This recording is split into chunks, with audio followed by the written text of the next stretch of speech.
เนี่ยสวัสดีหน่อยสวัสดีครับอยู่กับอีเจมนะฮะเออ เฮียอันนี้หัวเราะของเสียงอะไรเนี่ยอีฮ่าอีห้าอีห้ามันเป็นอีห้าแบบอีฮ่าใช่ครับมันเป็นอีห้า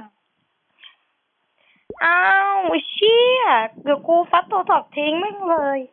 เย้มันจะฟักแล้วโว้ยใครฟักไม่รู้เลยทิ้งต่อเอ้าต่อ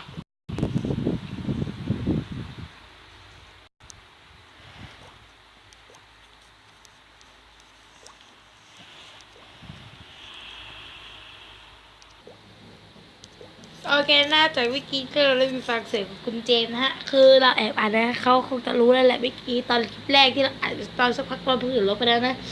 มันเป็นคลิปที่ตลกมากเลย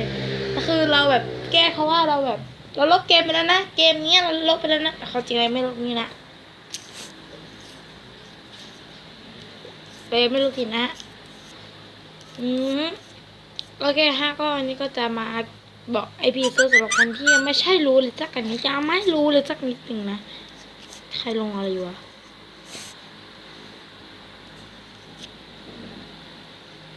แบบคลิปที่แล้ว